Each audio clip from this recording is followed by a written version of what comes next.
Bonsoir ou bonjour les amis, on se retrouve après un temps de congé et je suis heureux de vous retrouver, de pouvoir encore apporter la parole de Dieu au travers de notre chaîne YouTube.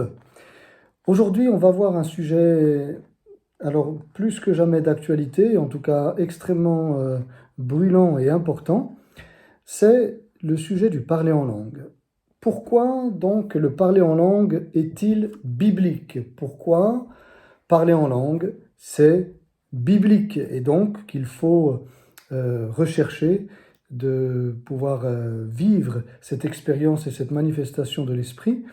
On va donc se plonger dans l'écriture pour lister un petit peu quelques raisons qui vont nous encourager et nous inviter à aspirer véritablement au baptême dans le Saint-Esprit, parce que ce n'est ni plus ni moins de cela dont il s'agit, être baptisé dans le Saint-Esprit. Alors, nous allons dans Actes chapitre 1er. Nous allons lire dans Actes chapitre 1er, versets 4 et 5. Actes chapitre 1er, versets 4 et 5, c'est Jésus qui parle. Donc juste avant de monter au ciel, voilà ce que Jésus dit à ses disciples. Actes 1, 4 et 5. Comme Jésus se trouvait avec eux, il leur recommanda de ne pas s'éloigner de Jérusalem, mais d'attendre ce que le Père avait promis, ce que je vous ai annoncé, leur dit-il.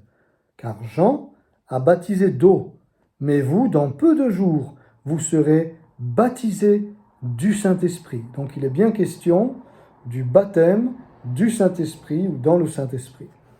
Au verset 8, il explique, Jésus, ce que va impliquer ce baptême du Saint-Esprit. Mais vous recevrez une puissance. Donc ils étaient nés de nouveau, puisque c'était les apôtres à qui il s'adresse. Ils étaient nés de nouveau, ils étaient même engagés dans le service et dans le ministère. Et pourtant, Jésus leur dit que vous devez recevoir une puissance. Ils n'avaient pas encore reçu le Saint-Esprit. Mais vous recevrez une puissance, le Saint-Esprit survenant sur vous, et vous serez mes témoins à Jérusalem, dans toute la Judée, dans la Samarie et jusqu'aux extrémités de la terre. Voilà, donc, premièrement, déjà, le baptême dans le Saint-Esprit et le parler en langue, qui en est la manifestation, c'est une promesse de Jésus lui-même. C'est Jésus qui l'a dit. Voilà, qu'il devait se retirer à Jérusalem pour attendre dans la prière ce que le Père donc avait promis et ce que Jésus leur annonçait. Donc le baptême du Saint-Esprit avec cette puissance qui vient sur l'enfant de Dieu, sur celui et celle qui est né de nouveau. Donc il faut être enfant de Dieu, hein, bien sûr, ça c'est la prérogative, c'est la condition sine qua non, hein, on dirait. On dira, voilà, pour être baptisé dans le Saint-Esprit, il faut être né de nouveau. On ne peut pas recevoir le Saint-Esprit, bien sûr, si on n'est pas né de nouveau. C'est impossible. L'eau de l'Esprit ne peut pas venir dans un vase souillé. Il faut que le vase ait été purifié pour qu'ensuite l'eau de l'Esprit puisse être versée dans le vase. Donc c'est une promesse de Jésus. Alors, pour toutes celles et ceux qui se posent peut-être la question, est-ce que c'est biblique? Est-ce que Jésus l'a voulu? Est-ce que c'est dépassé ou pas? C'est carrément Jésus qui l'a dit. Et même, il leur a commandé de ne pas s'éloigner de Jérusalem parce qu'ils allaient recevoir le baptême du Saint-Esprit et c'était très important, donc qu'ils puissent recevoir cette puissance de l'Esprit. Et pour ce faire, Jésus vraiment insiste, hein, le verbe recommander, c'est vraiment comme ordonner, hein, c'est commander, c'était vraiment un ordre, un commandement qu'il leur donne. Donc on voit que c'est très important ce que leur dit Jésus. Donc encore aujourd'hui, c'est la promesse de Jésus pour toi, mon frère, ma sœur, oui, pour toi, de recevoir cette puissance. Deuxièmement, c'est une puissance qui n'est pas une puissance, j'ai envie de dire, implosive. C'est une puissance explosive. C'est une puissance qui nous pousse vers l'extérieur. Regardez ce que dit Jésus. Acte 1, verset 8, vous recevrez une puissance, donc en parlant du baptême du Saint-Esprit, le Saint-Esprit survenant sur vous et vous serez mes témoins. C'est-à-dire que le baptême dans le Saint-Esprit, au travers, comme on va le voir, de la manifestation visible et audible du parler en langue, eh bien, doit nous amener dans une autre dimension de l'évangélisation. Pourquoi? Parce que les apôtres, dans Matthieu, Marc, Luc et Jean, dans les évangiles, nous voyons qu'ils évangélisaient avec Jésus. Ils ont été, bien sûr, invités par le Seigneur. Ils ont même été équipés par le Seigneur pour évangéliser. Pourtant, Jésus ici, alors qu'il s'en va, eh bien, il a dit, il vous faut absolument cette puissance pour pouvoir évangéliser. C'est une autre dimension. Et donc, pour pouvoir parler du Seigneur, pour ne pas être timide en cela, dans le fait d'ouvrir la bouche pour parler du Seigneur, ne pas être timide, pour avoir les mots justes, pour savoir quand est-ce qu'il faut s'arrêter, quand est-ce qu'il faut parler, quand est-ce qu'il faut se taire, etc. Pour avoir des paroles qui viennent de Dieu, on a besoin de ce baptême. C'est clair que celui qui a évangélisé avant d'être baptisé dans le Saint-Esprit et après d'avoir été baptisé dans le Saint-Esprit verra une différence notoire, une différence visible, une différence vraiment très très marquante entre l'avant et l'après baptême dans le Saint-Esprit au niveau de l'évangélisation. Donc si nous voulons, si tu veux, si je veux, si nous voulons évangéliser, il nous faut recevoir le baptême du Saint-Esprit. Il nous faut donc parler en langue. Bien sûr, on va le voir dans quel contexte.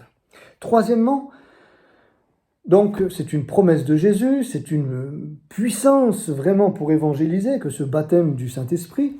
Et puis donc le parler en langue, par rapport à ce baptême dans le Saint-Esprit, je le disais tout à l'heure, c'est la manifestation visible et audible de ce baptême. Parce que comment voulez-vous que l'on sache si vous êtes baptisé dans le Saint-Esprit? Parce que vous recevez une vision de Dieu? Non. Parce que nous voyons que dans l'Ancien Testament, un roi païen comme Nebuchadnezzar a reçu une vision même prophétique et même concernant la fin des temps de la part de Dieu. Et pourtant, il n'était pas né de nouveau. C'est une grâce, un avertissement que Dieu lui a donné. Nous voyons Abimelech aussi qui n'était pas au Seigneur. Et Dieu lui a parlé aussi en songe. Nous voyons le Pharaon qui était dans l'idolâtrie la plus totale, la plus complète. Et pourtant, Dieu lui a donné la vision d'un temps d'abondance suivi d'un temps de famine, que Joseph a dû interpréter. Voyez, donc ce n'est pas parce qu'il y a Dieu qui va nous parler par un songe, par une vision, ou qu'on va être même à un moment donné visité par Dieu alors qu'on est au culte, ou qu'on est dans notre culte personnel, qu'on va ressentir vraiment des émotions très fortes, ce n'est pas pour cela que ça signifie qu'on est baptisé dans le Saint-Esprit. La Bible est très claire à ce sujet, n'est-ce pas? La manifestation visible et audible du Saint-Esprit, c'est le parler en langue. On va dans Acte 2, versets 1 à 4. Acte 2, versets 1 à 4. Le jour de la Pentecôte, donc ils étaient tous ensemble dans le même lieu, tout à coup il vint du ciel un bruit comme celui d'un vent impétueux, et il remplit toute la maison où ils étaient assis. Manifestation de l'Esprit. C'est pas suffisant. La Bible dit au verset 3, « Des langues semblables à des langues de feu leur apparurent, séparées les unes des autres, et se posèrent sur chacun d'eux. » Manifestation, on va dire visible, une vision de Dieu. Le Saint-Esprit est là sur chacun des apôtres, chacune des femmes, chacun des disciples qui est là dans la chambre haute. Ils sont environ 120. Ce n'est pas suffisant encore. Voyez, le tremblement de terre, le vent, ouais, c'était un véritable tremblement de terre dans la vie des apôtres. Ce vent impétueux qui rentre et qui remplit toute la maison, un signe de la présence du Saint-Esprit, pas suffisant. Les flammes de feu qui sont visibles, posées sur chacun des disciples, pas suffisant. On arrive enfin au verset 4, et ils furent tous remplis du Saint-Esprit, pas suffisant. Ils sont remplis du Saint-Esprit, et j'ai envie de dire, et alors? Comment est-ce qu'on le sait? Et ils furent tous remplis du Saint-Esprit et se mirent à parler en d'autres langues selon que l'Esprit leur donnait de s'exprimer. Voilà comme on le sait. La Bible dit qu'ils se mirent à parler en d'autres langues. Amen. C'est comme ça qu'on sait qu'ils ont été baptisés dans le Saint-Esprit, que ce que Jésus avait dit dans Acte 1, verset 4, s'est accompli. D'accord? Voilà. Dans Acte 1, verset 5, c'est accompli. Vous serez baptisés du Saint-Esprit. Eh bien voilà, ça c'est accompli. Baptême dans le Saint-Esprit, manifestation visible de ce baptême et audible, ils parlaient tous en langue. La mère de Jésus y compris, Marie, puisqu'elle était là avec les disciples dans la chambre haute. Au verset 6, au bruit qui eut lieu, quel est ce bruit? Eh bien, c'est le bruit du parler en langue. Vous imaginez plus de 120 personnes qui parlent en langue? Ça fait un bruit, mais ça, c'est un bruit qui vient du ciel. Oui, c'est le bruit de Dieu. Que Dieu fasse que ce bruit résonne dans nos églises. Le bruit de l'Esprit. Alléluia. Verset 11, toujours de Acte 2, Crétois et Arabes. Comment les entendons-nous parler dans nos langues des merveilles de Dieu? Des merveilles de Dieu. Ils parlaient dans leur langue des merveilles de Dieu. Voilà, ils ne disaient pas n'importe quoi. D'accord? Contrairement à ce que l'on pourrait penser. Ce n'est pas parce qu'on ne connaît pas l'arabe que quelqu'un qui parle arabe dit n'importe quoi. Ce n'est pas parce qu'on ne connaît pas le crétois que celui qui parle le crétois divague. Ce n'est pas parce que nous ne connaissons pas le dialecte d'une ethnie reculée en Indonésie que celui qui va parler en langue dans ce dialecte ethnique indonésien bien précis divague. Non, c'est juste qu'on ne connaît pas, c'est tout. On ne connaît pas. Là, tous ceux qui sont là, les Juifs qui sont venus un petit peu de partout et qui entendent ces Juifs de Jérusalem, natifs de la Judée et de Jérusalem, parler dans leur propre langue à eux. Ils sont bouleversés, ils disent, mais on les entend parler en arabe, en crétois, on les entend parler en grec, etc. On les entend parler dans notre langue maternelle, c'est ça qu'ils disent. Au verset 8, comment les entendons-nous dans notre langue, dans notre propre langue à chacun, dans notre langue maternelle? C'est surnaturel, c'est pas possible qu'ils aient pu apprendre notre langue, c'est surnaturel. Donc, le baptême du Saint-Esprit, ce sont des langues, d'accord? Alors, surnaturelles, oui, en ce sens que nous ne les avons pas apprises, mais elles existent sur terre, ou ce sont des langues surnaturelles, en ce sens que ce sont les langues des anges.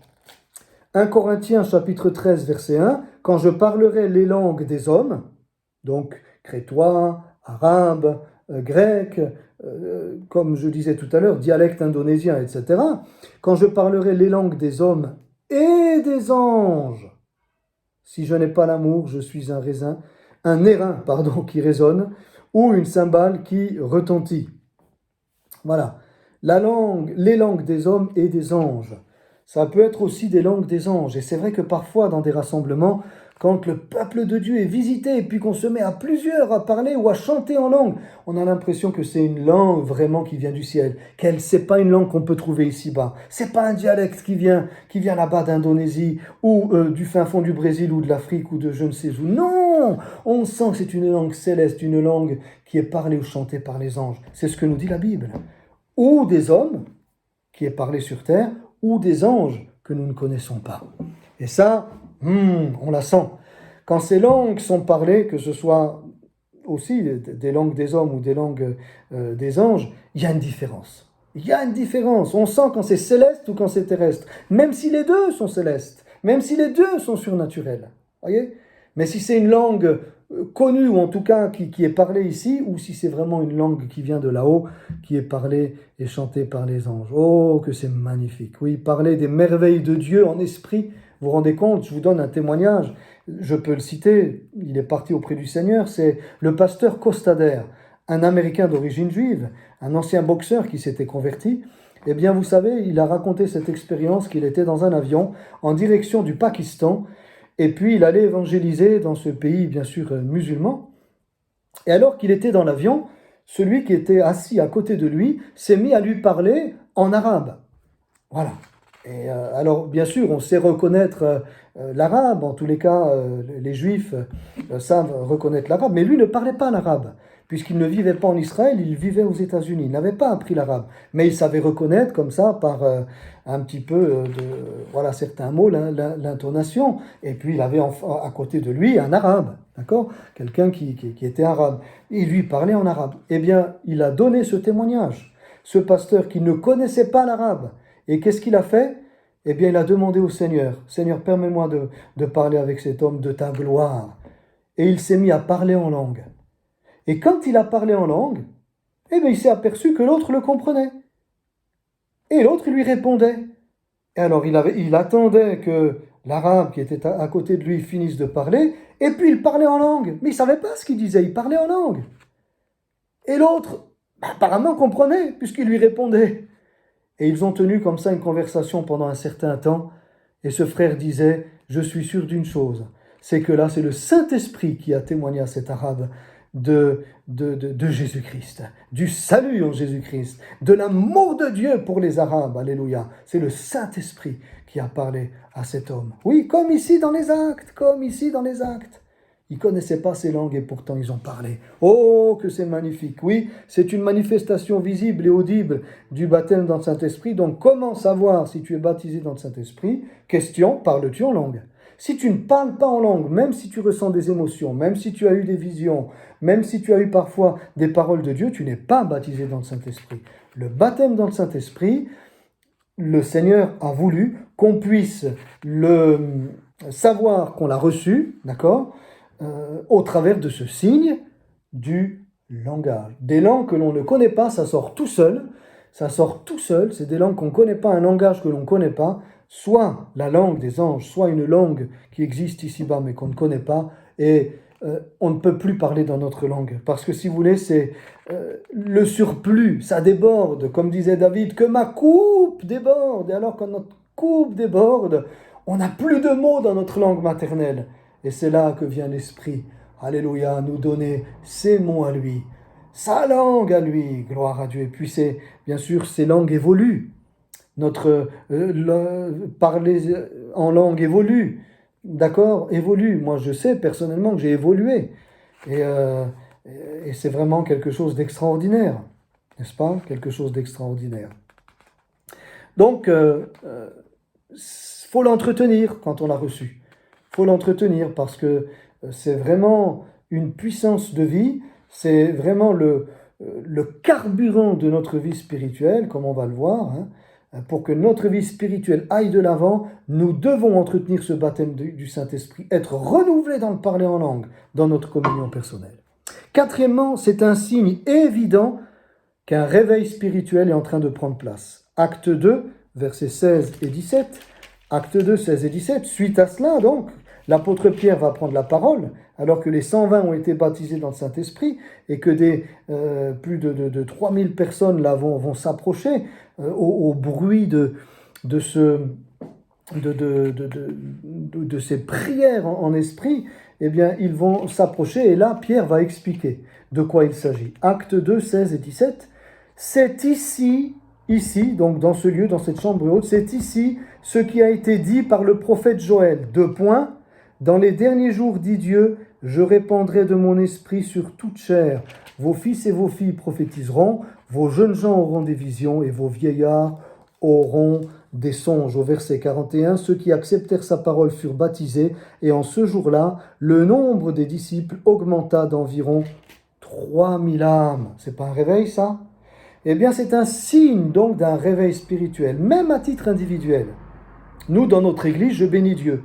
Parce qu'il est vrai que, eh bien, il y avait un frère qui demandait ce don spirituel depuis pas mal de temps. Il a attendu des années.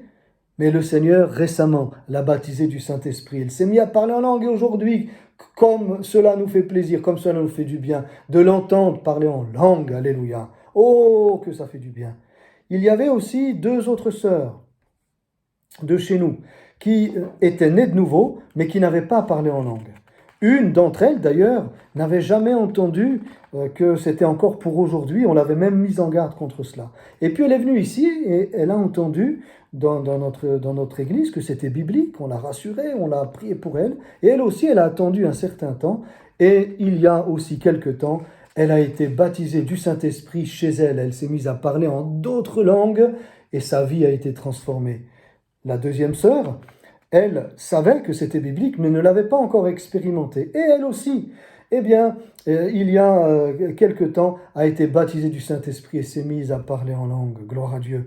Un jeune homme qui a donné sa vie au Seigneur et entré dans l'Église. Un jeune homme qui ne connaissait pas l'Évangile tel que nous l'annonçons. Eh bien, a été amené par un jeune à l'église, et puis il a entendu la parole de Dieu. Il a été bouleversé. Très rapidement, Je crois que c'était au bout de 1 ou 2 mois, quelque chose comme ça, en tout cas très très très rapidement, durant une réunion de prière, alors qu'un frère priait, il a été baptisé dans le Saint-Esprit et ce jeune homme s'est mis à parler en langue. Il ne savait pas ce qu'il disait, mais ça sortait de lui. Eh bien, ça sortait de sa bouche et de son cœur. Quelques exemples concrets. Aujourd'hui, en 2021-2022, oui, que nous vivons ici, eh bien, dans notre église, gloire à Dieu, à Yverdon. Et ce n'est pas fini. Alors, qu'est-ce que ça veut dire? Quand il y a des baptêmes dans le Saint-Esprit, ça veut dire qu'il y a un réveil qui s'approche. On l'a lu ici. Ça prépare l'annonce de l'évangile de manière spéciale. Aujourd'hui, on annonce l'évangile. Je le fais ce soir. On le fait. Mais, si vous voulez, ça prépare, ces baptêmes de l'Esprit préparent quelque chose de beaucoup plus grand. Et je suis personnellement convaincu, alléluia, que si nous restons dans l'unité, si nous restons dans la parole de Dieu, si nous restons proches du Seigneur, si nous marchons ensemble, eh bien, le Seigneur nous visitera et que nous vivrons un puissant réveil parce que le baptême dans le Saint-Esprit, les parler en langue qui en sont la manifestation visible et audible, en sont une marque, vraiment, n'est-ce pas, et un prélude qui vient de Dieu. Voilà, ça vient de Dieu. C'est Dieu qui nous dit, regardez, préparez-vous. Ces baptêmes dans le Saint-Esprit préparent une vague, une autre vague, et encore une autre vague plus grande de l'Esprit de Dieu dans l'Église. Mais aussi à titre individuel. Quand tu reçois le baptême dans le Saint-Esprit, ta vie, elle est réveillée. Comme dit Jésus, vous recevez une puissance. Le Saint-Esprit survenant sur vous et tu deviens un témoin puissant de Jésus. C'est un réveil personnel dans ta vie. Cinquièmement, dans certains endroits, on a dit que c'est pas pour tous, c'est réservé à certains. Eh bien, là aussi, c'est faux. Le baptême dans le Saint-Esprit, c'est pour tous. Et donc, le parler en langue, qui en est la manifestation audible et orale, c'est pour tous aussi. On ne peut pas, d'un côté, dire que le baptême du Saint-Esprit, c'est pour tous, et dire que le parler en langue, ce n'est pas pour tous. Puisque le parler en langue est la manifestation du baptême dans le Saint-Esprit. Ça serait contradictoire. Il est pour tous. On le voit ici dans la parole de Dieu de manière claire. C'est l'apôtre Paul, encore une fois ici, qui parle et qui dit ceci. Voilà, 1 Corinthiens 12, verset 11. 1 Corinthiens 12, verset 11.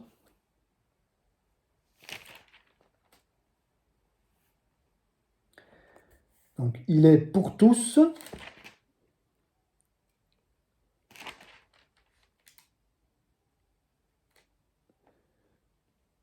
Excusez-moi, je reprends. Il est pour tous, donc ici vous avez un passage très très clair, c'est dans 1 Corinthiens 14, verset 5. « Je désire, dit Paul, que vous parliez tous en langue. » Voilà. « Je désire, dit Paul, aux Corinthiens, aux chrétiens de Corinthe, que vous parliez tous en langue. » C'est pour tous.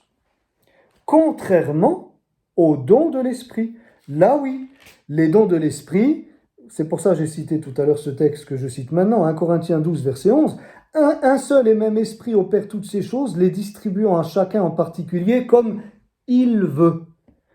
D'accord? Et dans ces dons de l'Esprit, il y a, par exemple, le pendant du parler en langue, mais cette fois-ci pour l'Église, qui est donc un don spirituel, à proprement parler, et non pas la manifestation du baptême dans le Saint-Esprit. 1 Corinthiens 12, verset 10, à un autre, d'accord, donc pas à tous, à un autre, le don d'opérer des miracles, à un autre, la prophétie, à un autre, le discernement des esprits, à un autre, la diversité des langues, à un autre, l'interprétation des langues. Ici, ce n'est pas le parler en langue. Non. Ici, ce n'est pas le parler en langue. Ici, c'est le don des langues. À un autre, la diversité des langues. La diversité des langues. Et donc, il faut bien faire la différence entre le baptême du Saint-Esprit qui est pour tous, et donc le parler en langue, je le répète, qui est la manifestation, la confirmation du baptême dans le Saint-Esprit, qui est pour tous. Il faut faire la différence avec donc le don des langues, hein, la diversité des langues, le don des langues, qui est un don pour l'Église et qui est donné par l'Esprit à un autre, donc pas à tous, comme il veut, comme l'Esprit de Dieu le veut, comme lui il a décidé. Je peux très bien demander ce don et ne pas le recevoir, parce que Dieu ne l'a pas prévu pour moi. C'est quoi ce don? C'est-à-dire que quand je suis dans une assemblée, je parle en langue fort, mais cette fois-ci, ce n'est pas pour moi. Cette fois-ci, ce don, il est pour l'Église. Donc ce n'est pas la confirmation et la manifestation du baptême dans le Saint-Esprit, ça n'a rien à voir. Ce don sert pour l'édification commune, pour l'utilité commune, pour l'édification de l'Église, d'un groupe de personnes. Et donc là, il y a une langue qui est donnée, c'est pourquoi dans ce cas-là, il faut demander d'avoir l'interprétation pour pouvoir interpréter. Et si j'ai pas l'interprétation, c'est quelqu'un qui va la recevoir, afin que cette langue qui a été, cette parole qui a été donnée dans une langue inconnue, ou qu'elle soit connue sur terre ou une langue qui vient du ciel, une langue des anges, puisse être interprétée pour l'édification de l'Église. Donc il faut bien faire la différence entre le parler en langue qui est pour nous, pourquoi? Et qui est pour tous, parce que c'est la manifestation, la confirmation du baptême dans le Saint-Esprit, d'avec le don des langues, la diversité des langues, qui est donc à proprement parler un don spirituel, et donc qui n'est pas réservé à tous, mais à certains, à un autre. L'Esprit de Dieu l'a réservé pour certains, il est donné à l'Église, à certains, comme le Saint-Esprit le veut.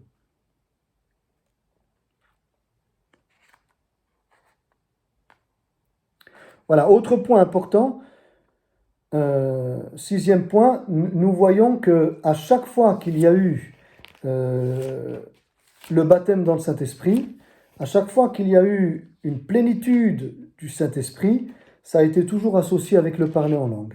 Alors, on a dans Acte 2, verset 4, les apôtres, ils furent tous remplis du Saint-Esprit et se mirent à parler en d'autres langues, selon que l'Esprit leur donnait de s'exprimer. D'accord? Certains dans une langue, l'autre dans une autre, mais ils ont été remplis du Saint-Esprit, ils se sont mis à parler en d'autres langues. Ça, c'est les 120, y compris la mère de Jésus, tous les apôtres et les disciples. Acte 8, versets 15 à 18. Acte 8, versets 15 à 18.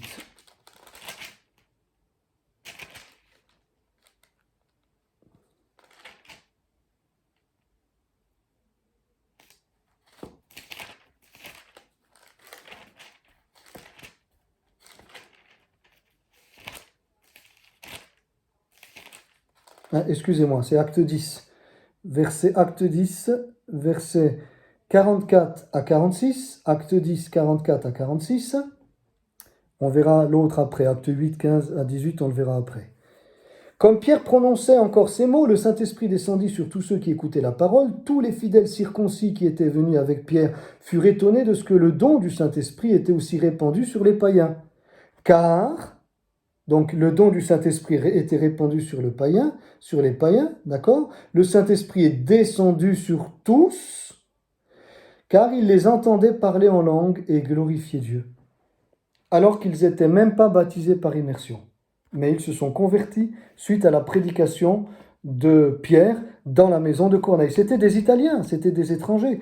En écoutant la parole de Dieu que Pierre a annoncé, le message de l'Évangile, ils se sont instantanément convertis, ils ont reçu tous en même temps. Pierre, avec toute sa famille et ses amis, ils ont reçu Jésus dans leur cœur, et à ce moment-là, le Saint-Esprit est descendu sur eux, et la Bible dit, ils se mirent à parler en langue et glorifier Dieu. Dans Acte 8, versets 15 à 18, cette fois c'est à Samarie, avec l'évangéliste Philippe. Voilà, c'est à Samarie, il annonce l'évangile, et puis ensuite vont venir Pierre et Jean depuis Jérusalem. Là, ils sont sauvés, ils ont accepté Jésus, mais maintenant il va falloir qu'ils puissent recevoir le baptême dans le Saint-Esprit. Acte 8, versets 15 à 18. Ceux-ci, donc Pierre et Jean, arrivés chez les Samaritains, prièrent pour eux afin qu'ils reçoivent le Saint-Esprit, car il n'était encore descendu sur aucun d'eux. Ils avaient seulement été baptisés au nom du Seigneur Jésus, c'est-à-dire par immersion, dans l'eau. Alors Pierre et Jean leur imposèrent les mains et ils reçurent le Saint-Esprit. Et comment on sait qu'il y a eu une manifestation? Écoutons la suite. Lorsque Simon vit que le Saint-Esprit était donné par l'imposition des mains des apôtres, il leur offrit de l'argent, etc., etc. C'était visible. Comment c'était visible? Parce qu'ils parlaient en langue. On a déjà 2 exemples avant celui-ci. On a déjà l'exemple, en tous les cas, l'exemple du jour de la Pentecôte. C'est visible. Ils ont vu. C'est clair. Quelqu'un qui est baptisé du Saint-Esprit, tu le vois. Hein, il est à côté de toi, il se met à parler en langue. Tu le vois. Il rayonne. Il est bouillant. C'est visible. Et enfin, Acte 19, verset 6. Acte 19, verset 6. Donc ici, c'est l'apôtre Paul qui est à Éphèse. Lorsque Paul eut imposé les mains donc à ces 12 hommes d'Éphèse qui avaient été baptisés d'eau, du baptême de Jean, eh bien, il les a baptisés au nom de Jésus-Christ, parce qu'ils avaient été baptisés du baptême de repentance, mais maintenant il fallait baptiser du baptême, eh bien, selon Jésus, du baptême au nom du Seigneur Jésus, voilà. Après la mort et la résurrection du Christ, voilà, il y avait ce baptême au nom de Jésus, et même avant la mort et la résurrection du Christ, les apôtres baptisaient au nom de Jésus. C'était plus simplement le baptême de Jean. Le baptême de Jean, c'était une chose, mais le baptême au nom de Jésus, c'en est une autre. C'est le vrai baptême, le véritable baptême. On n'a rien à rajouter à ce baptême. C'est celui-là qu'il nous faut pratiquer. Baptême, à partir du moment où quelqu'un reçoit Jésus-Christ comme son sauveur et Seigneur personnel et qu'il est né de nouveau, on peut le baptiser dans l'eau. Mais ça ne suffisait pas. Donc, Paul leur impose les mains et le Saint-Esprit vient sur eux et ils parlaient en langue et prophétisaient. Ils étaient en tout environ 12 hommes. Et ils parlent en langue encore. Ils ne savent même pas ce que c'est que le parler en langue. Ici, à Éphèse. À Samarie, ils ne savent même pas ce que c'est que le parler en langue. À Samarie. Quand il va à Joppé, Pierre, eh bien pareil, ils ne savent pas ce que c'est. Il se lève, il y va. Ils ne savent pas ce que c'est, ces Italiens. Mais il y va. Voilà.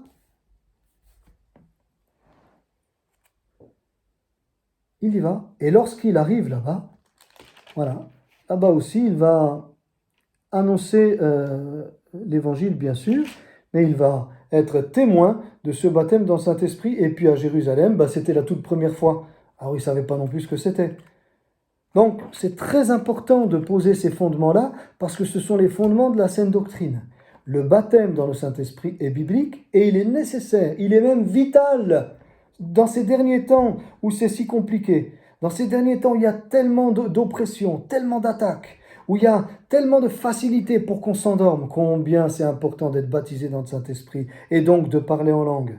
Oui, bien sûr, ceci, et je termine, Paul le dit, c'est pour soi. Donc on parle en langue à la maison, dans son culte personnel ou à l'église. On parle en langue pour nous, doucement. Pourquoi? Parce que ce n'est pas pour les autres, c'est pour nous.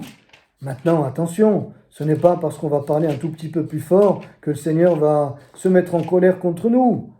Au contraire, des fois même, moi, ça m'a fait du bien d'entendre quelqu'un parler en langue. Je me souviens dans une église où un jeune venait d'être baptisé dans le Saint-Esprit, il était tout feu, tout flamme, et puis on avait des réunions de prière avant le culte. Et alors, on priait ensemble, et puis là, c'était frais, quoi. Ah, j'aimais l'entendre parler en langue. S'il avait parlé en langue tout doucement, j'aurais dit, allez, plus fort, ça nous fait du bien. Ça nous fait du bien. Mais c'est pas utile, si vous voulez, parce que c'est pas un message pour nous, c'est pas un message pour l'Église. D'accord? C'est une édification personnelle, comme c'est dit ici dans la parole de Dieu. Donc on va dans 1 Corinthiens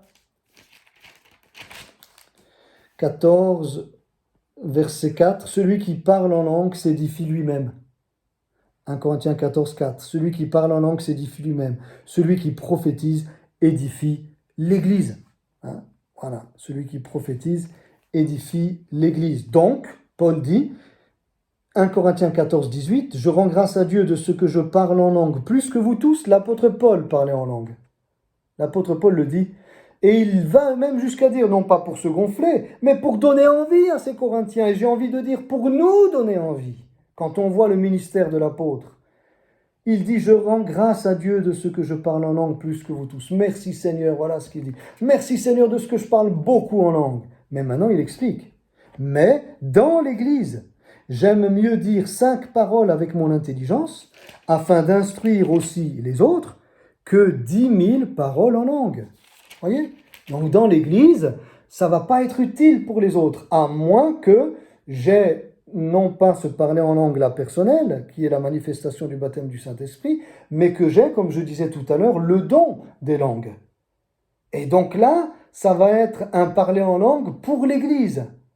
Mais il va falloir aussi pour ce don que j'ai le don d'interpréter, comme c'est dit dans 1 Corinthiens 12, verset 10. Il va falloir aussi que j'ai le don d'interpréter, parce que sinon ceux qui sont dans les rangs, ils vont entendre, ils vont être saisis, ils vont entendre que voilà, que tel ou tel frère est visité par le Saint-Esprit, qu'il parle en langue, qu'il donne un message à l'Église, mais on va être frustré, parce qu'on ne va pas le comprendre. À moins qu'arrive quelqu'un et puis qui de passage et qui va entendre ce message dans sa langue, comme c'est arrivé tellement de fois dans nos églises. Quelqu'un est de passage, il y a un don en langue, un dimanche matin, personne ne comprend, sauf cette personne qui est de passage, en congé, en vacances, un étranger, et qui est touché, bouleversé par Dieu, parce que Dieu lui a parlé dans sa langue, que personne d'entre nous dans l'Église ne connaissait. Ça, c'est spirituel. Et d'ailleurs, c'est un signe, vous savez que Paul va même jusqu'à dire, si donc, dans une assemblée de l'Église tout entière, tous parlent en langue, et qu'il entre de simples auditeurs ou de non-croyants, ne diront-ils pas que vous êtes fous? Mais si tous prophétisent ou qu'il entre un non-croyant ou un simple auditeur, il est convaincu par tous, il est jugé par tous, les secrets de son cœur sont dévoilés de telle sorte que tombant sur sa face, il adorera Dieu et publiera que Dieu est réellement au milieu de vous. 1 Corinthiens 14, 23 à 25. Ça suffit pas de parler en langue. Ici, prophétiser, ça veut dire, après un don en langue, il va falloir qu'il y ait un message. Ou alors directement une prophétie. D'accord? Et ça prouve, donc ces dons spirituels, là c'est un don spirituel pour l'Église, prouve que Dieu est réellement au milieu de nous. Mais pour pouvoir exercer ces dons, il faut être baptisé dans le Saint-Esprit. Parce que c'est le Saint-Esprit qui a ces dons-là. C'est le Saint-Esprit qui les manifeste, qui nous les donne, à chacun comme il veut. Donc, il faut recevoir le Saint-Esprit.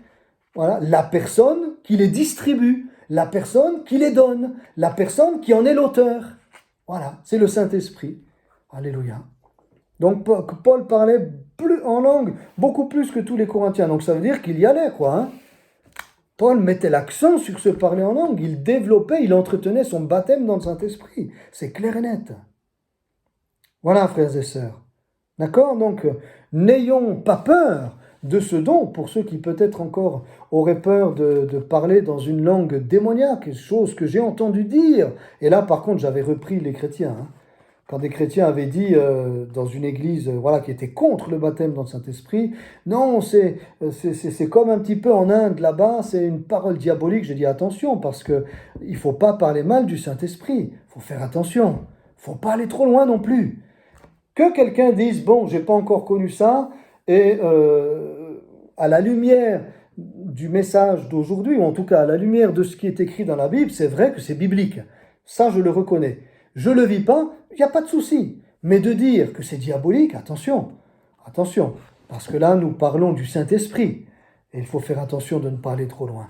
Non, c'est pour nous aujourd'hui, oui, c'est pour nous aujourd'hui. Promesse de Jésus-Christ lui-même, puissance pour évangéliser, c'est la confirmation et la manifestation visible et audible du baptême dans le Saint-Esprit promis par Jésus. C'est un signe évident d'un réveil spirituel personnel ou dans l'Église. Il est pour tous, contrairement au don de l'Esprit. Là, c'est le Saint-Esprit qui choisit à qui le distribuer. Là, c'est pour tous parce que c'est le baptême dans le Saint-Esprit qui est donné à tous. L'apôtre Paul le parlait lui-même, d'accord? Voilà, l'apôtre Paul le parlait lui-même, et donc il nous faut vraiment pouvoir rechercher cela. Maintenant, je donne simplement 4 témoignages. Alors, mon témoignage personnel, moi j'étais jeune, hein, j'avais 15 ans, et lorsque j'ai été baptisé dans le Saint-Esprit, comment ça s'est manifesté? Je vais vous montrer 4 façons différentes. La mienne, alors la mienne, elle est écrite là-dedans, écrite dans la parole de Dieu, texto. Mais vous savez, Dieu a mille et une façons de pouvoir le faire. Moi donc, j'étais à une réunion, assis à côté de mon père, j'avais 15 ans, j'étais déjà converti bien sûr et déjà baptisé par immersion. C'est un prédicateur américain qui est venu apporter la parole de Dieu et il a fait un appel pour que ceux qui voudraient être baptisés dans le Saint-Esprit le soient. Et il se proposait d'imposer les mains avec le pasteur de l'église qu'il avait invité. Je me suis approché, je voulais vraiment, et puis avant de m'imposer les mains, il m'a simplement dit, loue le Seigneur dans ta langue. Moi je vais prier et tu seras baptisé dans le Saint-Esprit. Et puis j'ai commencé donc, je me souviens plus ce que j'ai chanté, mais j'ai commencé à chanter en français, dans ma langue. Ça n'a pas duré longtemps parce que quelques secondes après, le Saint-Esprit est descendu sur moi. Je me suis mis à parler en langue, en langue, en langue, en langue, et en même temps à recevoir la passion des âmes qui ne m'a plus jamais quitté, et au contraire qui ne fait qu'augmenter au fur et à mesure des années qui passent. Plus les années passent, plus j'aime les âmes perdues. Plus les années passent, plus j'aime mes frères et sœurs. Plus les années passent, plus j'ai envie de témoigner, de donner cette parole. Plus les années passent, plus mon cœur brûle pour Jésus. Alors oui, cette parole a été donnée sur le baptême du Saint-Esprit. Elle a été reçue par moi qui avait 15 ans. Je l'ai reçue et en même temps j'ai été et je suis devenu un témoin de l'évangile de Jésus-Christ pour mes copains. J'ai amené peu de temps après un ami de ma classe au Seigneur qui s'est fait baptiser et qui s'est donné à Jésus, qui est devenu chrétien. Et puis après, ça n'a pas arrêté cette soif de témoigner au Seigneur, du Seigneur, mais toujours donc par le Saint-Esprit. Donc moi, un homme de Dieu m'a imposé les mains, d'accord, comme Paul l'a fait avec ces 12 hommes à Éphèse, et puis je me suis mis à parler en langue. Le témoignage maintenant de mon épouse, le deuxième, il est différent. Mon épouse vous voyez, moi j'ai demandé tout de suite, je l'ai reçu tout de suite, la soirée même, hein, ça a été instantané. Mon épouse, ça n'a pas été comme ça. Mon épouse, elle, l'a demandé pendant des années, et pendant des années, rien ne venait. Alors, c'est vrai qu'il y avait de quoi peut-être se décourager, ou se culpabiliser en se disant, est-ce que je suis une chrétienne assez digne, etc. Mais je vous rassure tout de suite, personne ne sera jamais assez digne de recevoir le Saint-Esprit parce que c'est une grâce, c'est un don, c'est-à-dire un cadeau de Dieu. C'est un cadeau et un cadeau, par définition, on ne le mérite pas. Ça nous est donné par grâce. Donc, elle savait cela, mais malgré cela, eh bien, ça a attendu. Et puis un jour, alors que c'était son père, on était dans une assemblée de Dieu un dimanche matin, son père donc se levait, il avait dit, on va prier pour ceux qui recherchent le baptême dans le Saint-Esprit. Et son père se lève de sa chaise pour aller sur l'estrade et pour faire un appel. Au moment où son papa se lève, après avoir dit cela, ma femme, elle était à ma gauche, ma femme a été baptisée dans le Saint-Esprit. Je l'ai entendu parler en langue, se mettre à pleurer, et puis elle a même dû sortir. Elle a dit, pardonne-moi Mirko, je vais sortir parce que c'était tellement fort qu'elle ne voulait pas déranger ou choquer, comme ça. Elle est sortie, elle a été dans une pièce à côté, là où il y avait une pièce annexe à la salle des enfants, et là, elle a pu parler en langue. Son papa n'a pas prié pour elle, son papa ne lui a pas imposé les mains, le Saint-Esprit est descendu directement sur elle. Où trouve-t-on cela dans la parole de Dieu? L'exemple de Corneille et sa famille. Pierre ne leur a pas posé les mains. Pierre a simplement prêché l'évangile, enfin simplement, c'était énorme, mais il leur a prêché l'évangile, mais ensuite c'est le Saint-Esprit. Sans que l'apôtre impose les mains à Corneille et à sa famille, le Saint-Esprit est venu directement sur eux. Et mon épouse donc a été baptisée dans le Saint-Esprit directement, sans l'intermédiaire d'un homme de Dieu. Troisième témoignage, ici nous avons un jeune qui a donné sa vie au Seigneur il n'y a pas longtemps. Et donc mon épouse était baptisée elle aussi par immersion. Eh bien ce jeune-là n'était pas encore baptisé par immersion. D'accord ? il n'était pas encore baptisé par lui, mais il s'approchait, il a reçu Jésus. Eh bien, en l'espace, comme je vous disais tout à l'heure, en l'espace d'un mois, il a été baptisé à une réunion de prière, alors que son ami qui l'a amené au Seigneur s'est mis à prier pour lui durant la réunion de prière, lui s'est mis à parler en langue. Alléluia, gloire à Dieu. Et on l'a tous vu, on l'a tous entendu, on est tous témoins, moi y compris. Moi y compris. Combien on s'est réjoui. Et puis je me disais, mais il n'est pas encore baptisé. On l'a baptisé d'immersion quelques mois après. Et le Seigneur l'avait baptisé dans le Saint-Esprit. Voyez, donc ça, est-ce que c'est biblique? Encore une fois, l'apôtre Pierre, avec ceux qui l'ont accompagné, ont baptisé Pierre et Corneille après que ceux-ci aient été baptisés par le Saint-Esprit. Après, le baptême d'eau pour Corneille et sa famille est venu après le baptême dans le Saint-Esprit, comme dans le cas de notre frère. Enfin, pour ce soir, je donne encore un autre exemple. Étant donné que le Saint-Esprit fait ce qu'il veut, il peut par l'intermédiaire des serviteurs de Dieu, il peut de manière directe, comme ça, sans intervention. Il peut. Eh bien, qu'est-ce qui lui empêche même que quelqu'un ne soit baptisé du Saint-Esprit pendant son sommeil? C'est ce qui est arrivé à une sœur, j'ai entendu aussi ce témoignage d'une sœur consacrée, qui le demandait, nada, niente, rien n'est venu. Et une nuit, alors que cette sœur dormait, un autre frère m'a raconté ce même témoignage, un frère et une sœur qui ne se connaissaient pas, m'ont donné ce même témoignage, ils m'ont dit, pendant la nuit, eh bien, je me suis réveillé en parlant en langue. C'est pas formidable ça? Vous êtes en train de dormir et le Saint-Esprit a décidé de vous visiter. Après tout, pourquoi pas? Puisque la personne est née de nouveau, elle a entendu l'évangile, elle aspire à cela, elle cherche cela. Qu'est-ce qui empêche Dieu de nous visiter même durant la nuit? Puisque Job le dit lui-même. Job le dit que le Saint-Esprit, au travers d'un de ses amis le dit, que le Saint-Esprit l'a visité pendant la nuit. L'a visité pendant la nuit. Alors qu'est-ce qui empêche le Saint-Esprit de visiter quelqu'un pendant la nuit et de lui accorder le baptême du Saint-Esprit? Rien. Et c'est ce qui s'est passé. Et je suis sûr que là, peut-être certains même se reconnaîtront et diront, oui, moi, pasteur aussi. Ça s'est passé étonnamment, aussi étonnant que cela puisse paraître, ça s'est passé durant mon sommeil. Je me suis vu parler en langue et puis je me suis réveillé en train de parler en langue.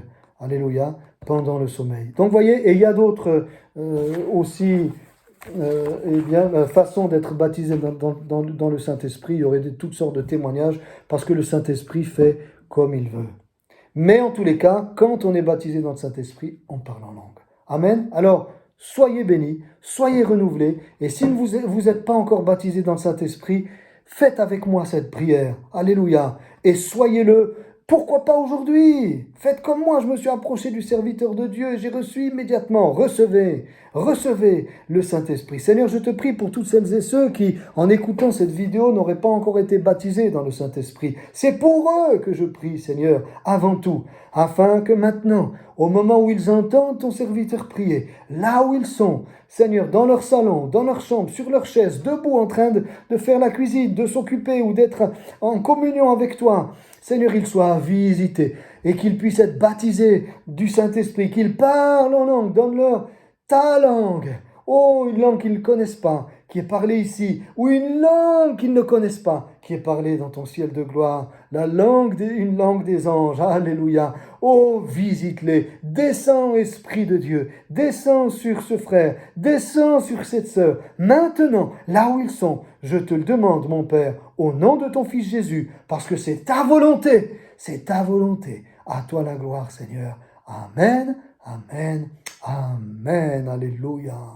Gloire à Dieu. Oh, que le feu du Saint-Esprit vous accompagne. Oh, que le feu du réveil vous accompagne. Soyez visités, vous, votre famille et votre Église, au nom de Jésus. À bientôt, à la semaine prochaine, Dieu voulant. Que Dieu vous bénisse.